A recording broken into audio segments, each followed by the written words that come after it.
मुलांना शिकवणं हे खरं तर खूप मोठी जबाबदारी आहे, आव्हान देखील आहे. पालकांसमोर देखील आहे, शिक्षकांसमोर देखील आहे. कारण आताची पिढी खूप स्मार्ट आहे असं सगळे म्हणतात. मात्र एक वेगळा पर्याय म्हणजे होम स्कूलिंग. तो नेमकं काय आहे? त्यातून नेमकं काय साध्य होतं? आणि ही भविष्यातली एक गरज असू शकते का? जर असेल तर त्यासाठी पुढं कसं जायला हवं? हे अनुभवांती सांगणारे एक पालक माझ्यासोबत आहेत. ते माझे मित्र आहेत. मागचा एक पॉडकास्ट मी त्यांच्यासोबत तुमच्यासाठी केला होता. एआय व्हर्सेस आय-टी हा एक भविष्यवेधी पॉडकास्ट आपण त्यावेळी ऐकला.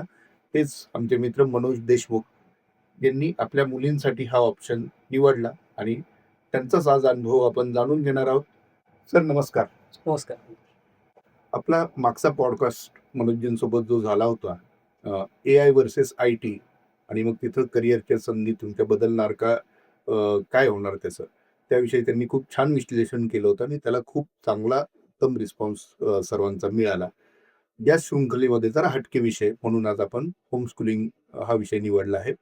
कारण मनोजजींनी स्वतःच्या मुलांना स्वतःच्या पाल्यांना होम स्कूलिंग केलेलं आहे. म्हणजे तो प्रयोग त्यांनी अवलंबला आहे.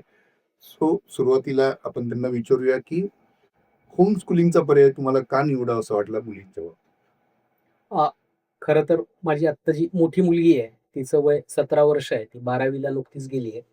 तर तिचं काही काळ शिक्षण हे शाळेत झालं, पण ती स्ट्रक्चर्ड शाळा नव्हती.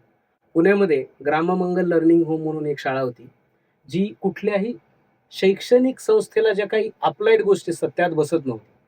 त्याला ते रिसोर्स लर्निंग सेंटर किंवा लर्निंग सेंटर असं म्हणायचे. तर मुलांचं प्राथमिक शिक्षण हे त्यांच्या मातृभाषेतून व्हावं, असा माझा आग्रह होता. कारण तसंच जगात लोकं म्हणतात. म्हणजे काय माझं मत आहे अशातला भाग नाहीये. मग त्यानिमित्ताने पुण्यात चांगल्या मराठी शाळा कुठल्या आहेत, असा मी शोध घेत होतो.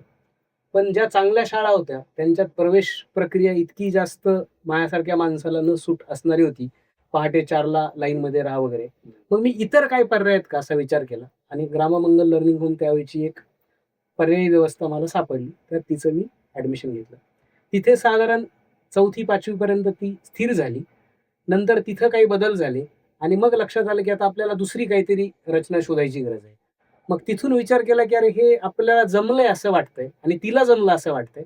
म्हणून मग तिथला पुढचा प्रवास सगळा होम स्कूलिंग या माध्यमातून केला. 10वी तिने NIOS national institute of open schooling याच्यातून परीक्षा दिली आणि आता 12वी साठी सुद्धा तिने NIOSला ॲडमिशन घेतलंय. त्याच्यातूनच ती 12वी पण दिला. पण हे मुळात होम स्कूलिंग हा काय प्रकार असतो बरं? म्हणजे होम स्कूलिंगला ॲडमिशन घेतली तुम्ही म्हणताय ग्राममंगलला किंवा त्यानंतरच्या टप्प्यात त्या ती जी संस्था तुम्ही सांगितली जिथे ती परीक्षा देते. सो तिथे ॲडमिशन घेतली. म्हणजे एक प्रकारे ॲडमिशन आहेच आहे. नाही, हा छान मुद्दा आहे. म्हणजे होम स्कूलिंगला ॲडमिशन असं काहीच नाहीये. का भारतामध्ये शाळा ही एक स्ट्रक्चर्ड रचना आहे. आर-टीच्या अंतर्गत कुठलाही मुलगा शालेय शिक्षणाशिवाय राहू शकत नाही. त्यामुळे काही काळ होम स्कूलिंग म्हणजे कुठल्याही मान्यताप्राप्त असलेल्या शाळेत न जाता घरी राहणं, की तसं पाहिलं तर कायद्याने मान्य नाहीये. हं. मग त्यावेळेस असे पर्याय उपलब्ध नव्हते. बरोबर आहे. मग ह्या माणसाने 10वी कशी द्यायची? तर मग तो 16 नंबरचा फॉर्म भरायचा, मग त्यातून द्यायचं किंवा कुठल्यातरी प्रॉक्सी शाळेत ॲडमिशन घ्यायचं. पण आता national institute of open schooling हे जे बोर्ड आहे, जे CBSE, ICSE, स्टेट बोर्ड या बोर्डांच्या बरोबरीचं बोर्ड आहे. तिथं तुम्ही ॲडमिशन घेऊ शकता आणि त्यासाठी कुठल्याही शाळेत जायची तुम्हाला गरज नाही. बरं. म्हणजे तुम्ही काय करता, कुठल्यातरी एका सेंटरमध्ये प्रॅक्टिकलसाठी जाता. परीक्षेसाठी तर तुम्हाला जावंच लागणार आहे. पण दैनंदिन शाळा आणि सगळे विषय आणि शाळेचे सगळे काही नियम हे तुम्हाला लागू होत नाहीत. तुम्हाला तुमचा पूर्ण वेळ उपलब्ध होतो. तर मूळ मुद्दा आहे होम स्कूलिंग म्हणजे काय? कुठल्याही स्ट्रक्चर्ड शाळेत न जाता तुम्हाला 10वी आणि 12वी पास करता येत जर असेल, तर त्याला होम स्किलिंग होतो. ह्याचाही एक अतिशय एक्स्ट्रीम जो भाग आहे, त्याला अनस्कूलिंग असं म्हणतात. हं. म्हणजे शाळेतच जायचं नाही. त्याला कुठल्या स्ट्रक्चरने शिकवायचं नाही. मूल निसर्गतः जसं शिकेल तसं शिकू द्यायचं. आणि एक प्रकार म्हणजे आपण जे सांगतो, की सुटाबुटात सैनिकी शिस्तीत शाळेत जाऊन 24/7 त्या रचनेत राहून शिकायचं. मधला पर्याय म्हणजे त्याला शिकायचं, त्याच्या पेसनी, त्याच्या आवडीनुसार शिकायचं. मग मी काही माणसांकडे ट्युशन लावेल, मी स्वतः शिकवेल किंवा काही ऑनलाईन कोर्सेस लावेल. पण फार 88 मार्कांचा करायची गरज नाही. टप्पा 10वीला NIOS मधून पास होणे, टप्पा 12वीला NIOS मधून पास होणे आणि नंतर मग पुढे तर कुठेतरी ऍडमिशन घ्यावंच लागलं. पण हे NIOSच्या ज्या परीक्षा असतात त्या आपल्यासारख्या समकक्ष असतात, कठीण असतात, सोपे असतात काय? हाही अगदी चांगला प्रश्न आहे. NIOS तुम्हाला लॉन्ड्री लिस्ट ऑफ सब्जेक्ट्स देतं. त्यातून तुम्हाला जे आवश्यक विषय ते तुम्ही निवडायचे. बऱ्यापैकी त्याची आपण कॉम्प्लेक्सिटी विचारात घेतली तर जवळपास तेवढीच आहे किंवा काही बाबतीत सोपी आहे. बरोबर आहे. तुम्ही ॲडमिशन घेतलं की तुम्हाला सगळी पुस्तकं घरी येतात. मग तुम्ही सेल्फ स्टडी करू शकता किंवा कुठल्या स्वतः एक वैयक्तिक ट्युशन लावू शकता, पालकांकडून शिकू शकता. पण एखाद्याला इंजिनिअरिंग करायचं आहे, तर त्याला फिजिक्स, केमिस्ट्री, मॅथ आवश्यक आहे. तर त्याला 12वीला फिजिक्स, केमिस्ट्री, मॅथ तिथेही निवडायला लागेल. पण तुम्हाला अनेक विषय निवडता येतात तुमच्या ऑप्शनने. ह्यातला सगळ्यात महत्त्वाचा भाग काय आहे? महत्त्वाचा भाग आहे की रोज सकाळी 7 वाजता बसमध्ये बसायचं, शाळेत जायचं आणि 4 वाजता घरी यायचं. हा खूप जो तुमचा टाईम इन्व्हेस्टमेंट आहे तो वाचला. एखादी गोष्ट तुम्हाला अजिबात आवडत नाही, इतिहास आवडत नाही समजा, असं होऊ शकतं की इतिहास आवडत नाही. तो ऑप्शनल ठेवायचा, नाही शिकायचा इतिहास. बरोबर की नाही? ही फ्लेक्सिबिलिटी जर हवी असेल, तर हा पर्याय आहे. म्हणजे उद्या सगळ्यांनी उठून होम स्कूलिंग करा, असं मी अजिबात म्हणणार नाही. ज्या लोकांना स्ट्रक्चर्ड एज्युकेशनमध्ये काही गोष्टी तितक्याशा मान्य नाहीयेत, त्या लोकांसाठी हा एक निश्चित चांगला पर्याय आहे. आणि ह्या पर्यायाच्या ज्या अडचणी आतापर्यंत होत्या, NIOSमुळे त्या तांत्रिक अडचणी पण आता नाहीशा झाल्या. बरोबर. पण आता हे होम स्कूलिंग करायचंय, हा निर्णय मुलांचा असतो का पालकांचा असतो? किंवा कशा त्या पद्धतीने कसं ठरवला जातं? अतिशय चांगला पुन्हा एक प्रश्न आहे. कुणी होम स्कूलिंग करावं? बरोबर ना? मला बरेचसे लोकं म्हणतात, की "अरे, होम स्कूलिंग करण्यासाठी काय लागतं?" तर होम स्कूलिंग करण्यासाठी धैर्य, करेज लागतं, करेज पालकांना. कारण खूप जास्त शक्यता अशी आहे, की तुमचा मुलगा 7 वर्षाचा झालाय आणि त्याला बॉयचं स्पेलिंगही लिहिता येत नाही. आणि बाजूचा जो शेजारी आहे, तो अगदी अख्खी ABCD आणि वेगवेगळे शब्द लिहितोय. ही तुलना करायची नाहीये. ही गोष्ट खरंच करेजियस आहे. बरोबर आहे. पण होम स्कूलिंगचा निर्णय हा एकत्रित असावा. आता तुम्ही म्हणाल मग 7-8 वर्षाच्या मुलाला काय कळतंय? तर तोपर्यंत तुम्ही त्याला एका स्ट्रक्चरमध्ये ठेवायला हरकत नाही. बरोबर आहे. कुठल्यातरी स्ट्रक्चरमध्ये. मुलाच्या आवडी कशा आहेत? मुलगा किती जिम्मेदारी घेऊ शकणार आहे? त्याला कशात इंटरेस्ट आहे? त्याच्या क्षमता कुठल्या आहेत? या पालकांनी जर अर्ली ओळखल्या आणि सुरुवातीच्या काळात एकदम आयसोलेट न करता कुठल्यातरी रिसोर्स सेंटरला, जसं मी ग्राममंगल लर्निंग होम हे रिसोर्स सेंटर वापरलं, तसं रिसोर्स सेंटर वापरावं आणि पुरेशी परिपक्वता आल्यानंतर त्यांनी त्याचा अभ्यास करावा. पण सुरुवातीला मूल तुम्हाला ह्यात किती पार्टिसिपेट करू शकणार आहे या निर्णय क्षमतेत, तिथं हा निर्णय बऱ्याच अंशी पालकांनी घ्यायचा आहे. बरोबर. तुमच्या बाबतीत काय अनुभव होता? म्हणजे माझी मुलगी ग्राममंगल लर्निंग होमला गेली. तिथं ती खूप रमली. कारण मॅक्सिमम तिचा वेळ जो जायचा तो ॲक्टिव्हिटीमध्ये जायचा. चिखलाचं काम आहे, घरातून फाटके कपडे मागवलेत, कुठेतरी नाटकच बसवायचंय. त्यामुळे तिला ते प्रचंड आवडलं. काही कारणामुळं 5वी नंतर तिला तिथून थांबावं लागलं. बरोबर आहे. तिने ज्ञान प्रबोधिनीची एक्झाम दिली. तिथं ती पास झाली. पण ती म्हणाली, "बाबा, आता मी 12 किंवा 8 तास शाळेत जाईल, ह्याला मेंटलीच रेडी नाहीये." मी म्हणलं, "अगं, ज्ञान प्रबोधिनी चांगली शाळा आहे." पण ती म्हणली, "नाही बाबा, तुम्ही मला म्हणाला होतात, की ज्ञान प्रबोधिनी जायचं नाही म्हणून थोडंच होतं. सिलेक्शन होणार आहे का तुझं? म्हणून मी पास केलंय, पण मला जायचं नाही." मग आता हा निर्णय पूर्णपणे तिचा होता. तिने तो निर्णय घेतल्यानंतर सगळ्यात मोठी जमेची बाजू यातली काय आहे, की तिचा अभ्यास किंवा तिचं शिकणं ही तिची नैसर्गिक जिम्मेदारी आहे. आज तागायत तिला हे पुस्तक वाच असं मला कधी म्हणावं लागलं नाही. म्हणजे she has taken complete ownership of her education. आणि हे होतं. आपली अडचण काय आहे? शिकणे ही इतकी नैसर्गिक प्रक्रिया आहे. आपण काय लहान पोरांना चालायचे क्लास लावतो का? का हात हलवायचे क्लास लावतो? का बोलायचे क्लास लावतो? हे जितकं नैसर्गिक आहे, तितकंच सगळे विषय शिकणं नैसर्गिक आहे. पण ते माझ्याच पद्धतीने आणि माझ्याच परिमाणाने शिक, हा अट्टाहास आला की अडचण होते. उलट ज्यावेळेस तुम्ही ही रचना आउटसोर्स करता, मुलांना प्रचंड जाणीव असते. त्यांनी एकदा ओनरशिप घेतली की तुम्हाला लक्ष द्यायची गरज नाही. मग तुम्ही फक्त एक रिसोर्स पर्सन म्हणून उपलब्ध असता त्याच्यासाठी. बरोबर. आणि यशाच्या बाबतीत तिने NIOS मध्ये संस्कृत निवडलं. म्हणलं यशाचा संस्कृत विषय अवघड आहे. ती म्हणली, "मग आपण एक काम करू, मला तुम्ही मदत करा, पुण्यात असं कुणी आहे का शोधायला." ज्ञानप्रबोधिनीतल्या एका ताई, रिटायर्ड ताई होत्या. त्यांचा आम्ही शोध घेतला. त्या ताईंना बोलणे, त्यांची फीस ठरवणे आणि आठवड्यातून 2दा त्यांच्याकडे भोगावरून जाणे, ही सगळी रचना तिने लावली. आणि तिला संस्कृतमध्ये चांगले मार्क पडले. अजून त्या ताईला मी भेटलेलो आहे. त्यामुळे दुसरा ॲडव्हांटेज काय होतो, की मुलांना जर जाणीव झाली की मला शिकायची, माझी ओनरशिप आहे, तो ॲडव्हांटेज आहे. पण मग मुलाची तेवढी मॅच्युरिटी आहे का? पालक, आई, वडील, बहीण, भाऊ, आजोबा हे सगळे एका प्लेन किंवा एका प्रतलावर पाहिजेत, नाहीतर अडचणी येऊ शकतात. बरोबर. हे खूप छान तुम्ही सांगितलं, की अ, एखादा निर्णय घेणं आणि त्याच्यावर ठाम राहणं आणि हे मुलांकडनं होणं, हा एक अनुभव तुम्हाला या निमित्ताने मिळाला आणि तोच खरं तिला पुढे घेऊन जातोय. पण एक मला नेहमी प्रश्न जाणवतो, की आपली जेव्हा इतर आपल्या बरोबरची जी मुलं आहेत, ती शाळेत जातायत, ट्युशनला जातायत किंवा त्यांचं काहीतरी रुटीन चालू आहे आणि हिला तिचं रुटीन दिसत नाहीये समोर काही. तर त्याचं काय साधारणतः तिची प्रतिक्रिया असते किंवा ती how how she deal with this? 2 महत्त्वाचं मुद्दा आहे. बऱ्याचदा शाळेत गेल्यानंतरचे फायदे आहेत, की फ्लेक्सिबिलिटी मिळते, तुमची फीस वाचते, तुम्हाला नको असलेले विषय घ्यायची सक्ती होत नाहीये.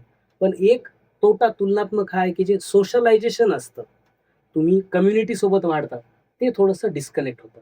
मग त्यामुळे तुम्हाला रुटीन राहत नाही आणि सोशल कनेक्ट कमी होतो. या गोष्टी पूर्ण करण्याला काहीतरी पर्यायी व्यवस्था लावल्या पाहिजे. म्हणजे उदाहरण सांगतो मी तुम्हाला. ती ज्यावेळेस 5वी-6वी ला होती, त्यावेळेस तिला भरतनाट्यम आवडतंय असं वाटलं. म्हणून तिला भरतनाट्यमचा क्लास लावला. त्याच्यातून तिच्या मैत्रिणी झाल्या. त्याचं एक छोटंसं रुटीन तिला मिळालं. मग नंतर वाटलं नाही, गिरीप्रेमीमध्ये तिला ट्रेकिंग करायचंय, ते केलं. शेवटी ती सेटल बासरीवरती झाली आणि गेले 3-3.5 वर्ष ती अत्यंत चांगली बासरी शिकते. तर हे रुटीन नाहीये, यासाठी तुम्हाला पर्यायी काही इंटरेस्ट असतील, ते पर्स्यू करता येतात. बरोबर आहे. नाहीतर हे म्हणजे ते स्वातंत्र्य स्वैराचार कॅटेगरीत जर गेलं, तर गडबड व्हायची शक्यता आहे. आणि दुसरी गोष्ट म्हणजे सोशल ॲस्पेक्ट्स इम्पॅक्ट नाही व्हायला पाहिजे. कुठल्या ना कुठल्या समूहात पार्टिसिपेट करणे, लोकांसोबत डील करणे, समाजातले प्रॉब्लेम समजून घेणे, ह्याची एक पॅरलल रचना किंवा विचार पालकांना करायला लागतो. बरोबर. आणि आता तुम्ही सोशलाइट होणं हे एक फार महत्वाचं चॅलेंज असतं त्यातलं हे सांगितलं. या सगळ्या प्रोसेसमध्ये पालकांवरची जबाबदारी जास्त असते का हो रुटीनपेक्षा? म्हणजे औपचारिक शिक्षणापेक्षा जेव्हा होम स्कूलिंग येतं, तेव्हा पालकांवरची जबाबदारी किती मोठी असते? पालकांची जबाबदारी निश्चित जास्त असते. कारण इथे शिक्षक नसतात. बरोबर. तुम्हाला रागवायला कोण आहे ना? म्हणजे मी शाळेला शिव्या दिल्या, मी शिक्षकांवरती खापर फोडलं. इथं सगळं खापर तुमच्याच माथ्यावरती. बरोबर. सो तेच म्हणलं, की हा कैरेजियस निर्णय आहे. पण पालकांनी जिम्मेदारी कशाची घ्यायला पाहिजे? कारण इथं तर निकाल येणार नाहीये. 10वी पर्यंत निकाल येणारच नाही. बरोबर. मग तुम्ही मूल्यांकन कशाचं करणार आहे? तर तुम्हाला मूल्यांकन त्या पाल्याच्या क्षमतांचं करायचंय. तिचे सोशल स्किल वाढलेत का? तिची एखाद्या विषयातली गोडी वाढली आहे का? तिने एखादा निर्णय स्वतः ठरवून पूर्णपणे केलाय का? तर हा होलिस्टिक जो क्षमता विकसनाचा विषय आहे, त्याची ओनरशिप पालकांनी फॅसिलिटेटर म्हणून घ्यायला हरकत नाही. त्यामुळे जिम्मेदारी खरंच जास्त असते, पण त्यांनी खूप एन्झायटी येऊ द्यायची तशी गरज नाही. बरोबर. पण हे मूल्यांकन करणार कसं? मूल्यांकन करायला आता बघा कारण नाही, हां. मी प्रश्न यासाठी विचारलाय. शेवटी कारण आपणच आपल्या पाल्याचं मूल्यांकन कसं कसं करायचं हा एक थोडा चॅलेंज असू शकतो. मूल्यांकनाला म्हणजे परीक्षेत मिळालेले गुण हाच एक मूल्यांकनाचा जो निकष आहे, तो आपल्या डोक्यातून काढायला लागतो. आणि मग तुम्हाला अभ्यास करावा लागतो पालक म्हणून. म्हणजे जिथे मुलांना पंख फुटतात, हे अतिशय छान पुस्तक आहे. अमेरिकेत काही दशकपूर्वी जो प्रयोग झाला होम स्कूलिंगचा किंवा स्ट्रक्चरल स्कूलच्या शिवाय शिकण्याचा, मुक्त शिकण्याचा, रचनात्मक शिकण्याचा जो झाला. सॅडबरी व्हॅली स्कूल म्हणून त्यांनी जो प्रयोग केला तो. तर ते पुस्तक मी वाचलं. मग त्याच्यातून मला स्वतःला पालक म्हणून मूल्यांकनाचे काय निकष असायला पाहिजेत, ह्याची थोडीशी जाण आली. त्यामुळे मी पुन्हा येतो, की होम स्कूल करणं म्हणजे शाळेत न जाऊ देणं आणि काहीच नियोजन करणं असा अजिबात विषय नाहीये. पण लौकिक अर्थाने मूल्यांकनाचे जे निकष आहेत, जे केवळ मार्काधारित आहेत, ते काढून बाकी ज्या माणसाच्या क्षमता आहे, गणितीय बुद्धिमत्ता आहे, संगीतीय बुद्धिमत्ता आहे, स्पायटल अवेअरनेस आहे किंवा एनालिटिकल एबिलिटी आहे, प्रॉब्लेम सॉल्व्हिंग आहे, किचन मधले स्किल्स आहेत. हे तुम्ही स्वतःचे मापदंड दोघांनी मिळवून ठरवा आणि ऑब्झर्व्ह करत राहा. अरे हाऊ आर यू डुईंग? म्हणजे ह्याच्यासाठी बेंचमार्क पण तुम्हीच आहात, स्पर्धा पण तुमची तुमच्याशीच आहे. तुम्ही शेजाऱ्याशी जर तुलना करणार असेल तर या भानगडीत शक्यतो पडू शकतो. बरोबर. पण या सगळ्या प्रक्रियेमध्ये ट्युशनची गरज किती भासते? आणि तशी असेल तर ती करावी. बरोबर. शेवटी आपण काय म्हणतोय, आम्हाला शिकायचं आहे. हां. स्ट्रक्चर्ड स्कूलमध्ये जी काही 7 तास, 8 तासाची रचना आहे त्यात नाहीये. त्यामुळे तुम्हाला शिकायचं काय ठरलं, की बऱ्याच ठिकाणी पालक काही रिसोर्सेस प्रोव्हाईड करू शकतात. पण स्पेशलाइज विषय असेल, जसं संस्कृतचं मी उदाहरण दिलं. बरोबर. तिथं तुम्हाला रिसोर्स पर्सन निवडता येतो. ईश्वर कृपेने पुण्यासारख्या ठिकाणी असल्यामुळे रिसोर्स पर्सनल तुम्हाला तुलनात जगातले बऱ्यापैकी बेस्ट लोकं पुण्यात बरोबर. सापडू शकतात. बरोबर. त्यामुळे विशिष्ट विषयात तुम्हाला मार्गदर्शक शोधायचा असेल, तर तो तुम्ही शोधायला पाहिजे. इंग्रजीची पण ट्युशन आहे, गणिताची पण ट्युशन आहे. यापेक्षा इथं तुम्ही फोकस करता, की माझा एरिया ऑफ इंटरेस्ट गणित आहे ना, let me pursue maths for next couple of years. त्यामुळे तुम्हाला त्या एका विषयात बऱ्यापैकी चांगली डेप्थ मिळते. बरोबर. म्हणजे होम स्कूलिंग म्हणजे मी रिसोर्सेस करणार नाही, मी कोणाकडे शिकणार असं नाहीये. आपण ऑर्केस्ट्रेशन कसं करायचं हे बदलत जरी असलो, तरी त्यामुळे एक विशिष्ट फोकस येतो आणि माझ्याकडे पेशन्स येतो. मला उद्याच रिझल्ट नाही पाहिजे ना, कारण स्ट्रक्चर्ड रचनेमध्ये 6 महिन्यात पुन्हा परीक्षा आहे, 1 वर्षात पुन्हा परीक्षा आहे. इथं you can take things with a slow pace. बरोबर. पण साधारण 9वी 10वी जेव्हा जवळ येते तेव्हा करिअरची चर्चा घरात सुरू होते आणि आपल्या मनातही सुरू होते. अशा वेळेस ह्या मुलांच्या मनात काय चालू असतं आणि how they deal with that? बरोबर आहे. म्हणजे यशोदासोबतच या रचनेत जी काही मुलं होती, त्यांनी 8वी-9वी ला निर्णय घेतला, की ते पुन्हा शाळेत जातील. मग त्यांनी मराठी शाळेत ॲडमिशन घेतलं. यशोदा म्हणाली, की "बाबा आपण एक ऑनलाईन प्लॅटफॉर्म मला सापडलाय." तर बिर्ला ब्रिनियकचा एक ऑनलाईन प्लॅटफॉर्म होता, जिथे प्रत्यक्ष ऑनलाईन शिकवायचे. त्यातून तिने बेसिक विषय पक्के केले. मग तोपर्यंत 10वी ला आम्ही NIOSचा अभ्यास करून ठेवला होता, की काय आहे ते आणि रिसोर्सेस आणि सब्जेक्ट आयडेंटिफाय केले होते. त्यामुळे पूर्णपणे तिचा निर्णय होता, की मला आता इतके दिवस केलंय, मला जमतंय असं वाटतंय, तर मी शाळेत जाऊन काय वेळ पुन्हा इन्व्हेस्ट करत नाही. I am good on my own. मी तुम्हाला सांगतो, मी तिला हाताला धरून काही शिकवलंच नाही, कारण मी काही शिक्षक नाही. जिथे शक्य आहे तिथे रिसोर्स आयडेंटिफाय केला. तो प्रत्यक्ष व्यक्ती होता किंवा ऑनलाईन होता किंवा एखादं पुस्तक होतं. पण तिची मानसिकता होती, की आता मी NIOS बाहेरून देऊ शकते. मला एक्स्टर्नली कुठल्या शाळेत किंवा ट्युशनला जायची तशी गरज नाही. नाही, बरोबर आहे. पण करिअर आता आपण डॉक्टर व्हायचं आहे, इंजिनियर व्हायचं आहे, असे थॉट्स त्या काळात सुरू होतात मला बघा. मला असं वाटतं, की एखाद्या माणसाला ज्यावेळेस तुम्ही स्ट्रक्चरमधून बाहेर काढता ना, हां. त्याच्याकडे पुरेसा वेळ असतो. त्यामुळे त्याच्याकडे आलेली क्लॅरिटी ना, ही पीअर प्रेशरमुळे नसते. That is absolute clarity. त्यामुळे ह्या मुलांना जे लक्षात येतं ना, ते ॲब्सोल्यूट क्लिअर असतं. म्हणजे माझ्या मुलीच्या बाबतीत माझ्या लक्षात आलं, की तिला इंजिनिअरिंगमध्ये इंटरेस्ट आहे. तिला तंत्रज्ञानात इंटरेस्ट आहे. ही क्लॅरिटी तिला 8वी-9वी लाच आली आणि ती इन्फोर्स नव्हती किंवा ती पीअर प्रेशरमुळे नव्हती. का? कारण पीअरच नाही आहेत ना कंपेअर करायला. हो. बरोबर आहे की नाही? त्यामुळे ही मुलं निर्णय क्षमतेच्या बाबतीत शाळेत जाणाऱ्या मुलापेक्षा तुलनात्मक मला असं वाटतं खूप चांगली असतात. बरोबर. आणि ज्या कारणासाठी तुम्ही होमस्कूलिंगचा ऑप्शन घेतला होता मराठी. सो मग भाषिक शिक्षणाचं आव्हान कसं पाहिलं? हा, काय हा खूप आणखीन एक चांगला मुद्दा आहे. म्हणजे इंग्रजी येणं हा बुद्धिमत्तेचा ओन्ली डायमेन्शन ऑफ इंटेलिजन्स हा जो आपल्या डोक्यात भरलाय. यशोदाला 5वी पर्यंत 6वी पर्यंत इंग्रजीच येत नव्हतं. साधं बेसिक ABCD कळत असेल. मग बिर्ला ब्रिनियक्सला तिला ज्यावेळेस मी म्हणालो ऑनलाईन तिने 8वी 7वी 8वी ला बिर्ला ब्रिनियक्स केलं. त्यातले ऑब्व्हियसली बरेचसे सब्जेक्ट हे इंग्रजीत होते. तिला 3 महिने लागले. Just to match the speed of others. कारण भाषीय बुद्धिमत्ता जर मराठीत चांगली झालीये, जर हिंदीत चांगली झालीये, तर ती इंग्रजीत चांगली व्हायला तेवढं अवघड नाहीये. आपण तो बाऊ केलेला आहे. बरोबर आहे. फंडामेंटल लिंग्विस्टिकचे जर म्हणून मी म्हणलं, की जर एखाद्या माणसामध्ये लिंग्विस्टिकल इंटेलिजन्स असेल, तर ते मॅनिफेस्टेशन व्हायला 7वी पण चालतं, 8वी पण चालतं. बरोबर ना? त्यामुळे 3 महिन्यामध्ये तिला असं जाणवलं, की आपण नॉट ॲट आवर पियर्स आहेत. 3 महिन्यात शी इज ॲट पार. आता तिचं इंग्रजी माझ्यापेक्षाही बरं आहे. इंटरेस्टिंग. नाही, खूप छान तुम्ही सांगितलं. आता पुढचा प्रश्न. तो असा की पॅरेंटिंग करताना त्या सगळ्यांचं. शाळेत असताना पॅरेंटिंग करणं आणि नंतर होमस्कूलिंग सुरू झाल्यानंतरचं ते सगळं एक पाहणं. त्याच्यात तुमच्या रुटीनमध्ये तुम्हाला काय बदल करावे लागले? खूप काय आहे, आता मी म्हटलं ना, की व्यक्तिसापेक्ष बऱ्यापैकी आहे. मी खूप सॅक्रिफाईस केलं वगैरे असलं काही केलं नाही मी. मी फक्त टर्म्स क्लिअर केल्या, की बाळा हे आपण दोघांनी ठरवलंय. आपला ॲग्रीमेंट आहे, की मी अभ्यासासाठी तुझ्या मागे लागणार नाही. तू मला रिसोर्स सांगितला तर मी प्रयत्न करेन की तुला आणून देईन. त्यामुळे शाळेत सोडायला मला जावंच लागलं नाही. हम्म. पण बासरी शिकल्यानंतर बाबा 7 वाजता बासरीचा क्लास आहे. बाबा बासरीला गेले. बाबा मी आमच्या एका प्रोग्राममध्ये मी ऑर्केस्ट्रेट करतोय. म्हणजे बासरी परंपरा म्हणून एक मोठा प्रोग्राम गेले 3 वर्ष पुण्यात होतोय. त्यातल्या कोर कमिटीत ती आहे. मग रात्री तिला 11 वाजता आणायला ना, ह्या गोष्टी मला कराव्या लागल्या. So again it is more of a resource person but not taking ownership of anything. आणि आईला आईला फार काही नाही खरं करावं लागलं. पुन्हा तिला शाळेत सोडणं, कुठल्या शाळेत असल्या कार्यक्रमाला जे इतर ऍक्टिव्हिटीज आहेत, बरोबर की नाही?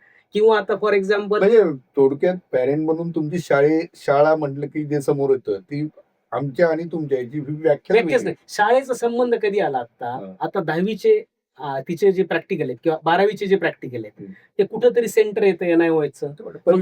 ते सेंटर शोधायचं, तिथं तिला घेऊन जायचं आणि घरी येऊन यायचं.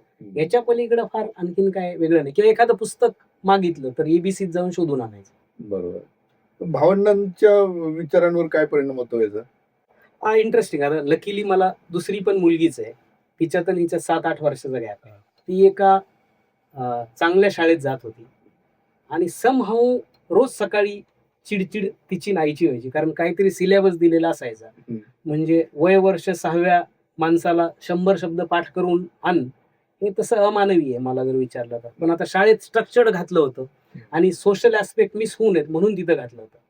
पण इव्हेंच्युअली पहिली केस स्टडी असल्यामुळे आम्ही निर्णय घेऊन गेल्या 1.5-2 वर्षापासून तिलाही त्या शाळेतून काढलंय आणि पुण्यामध्ये तुमच्या स्टुडिओच्या जवळच जिज्ञासा नावाचा एक प्रकल्प म्हणजे लर्निंग सेंटर आहे, तिथं तिला घातलंय आणि आता शाळेत जाण्यासाठी ती जास्त एक्साइटेड असते आईपेक्षा. हा बदल आहे. त्यामुळे पाल मोठ्या मुलाचा लहान्या मुलावरती हा कदाचित झालेला अप्रत्यक्षपणे परिणाम असावा.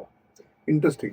म्हणजे पहा, हे होम स्कूलिंग स्वतः अनुभवणारे पेरेंट आहेत आणि त्यांनी संपूर्ण अभ्यासाअंती आणि मनाची भक्कम तयारी केल्यानंतर त्याच्यात पाऊल टाकलं आणि त्यांचा पूर्ण अनुभव त्यांनी आतापर्यंत आपल्याला सांगितला.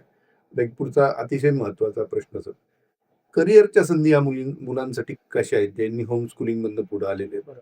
तर आपला करिअरमध्ये सगळ्यात महत्वाचा पहिला टप्पा 10वी आहे. त्याच्यानंतरचा दुसरा महत्वाचा टप्पा 12वी. बरोबर आहे. 10वीला मी म्हणालो की NIOS आहे. NIOS मधून तुम्ही पास झाला की NIOSनी तुम्हाला दिलेलं certificate is at par with any state board certificate, CBSE, ICSE.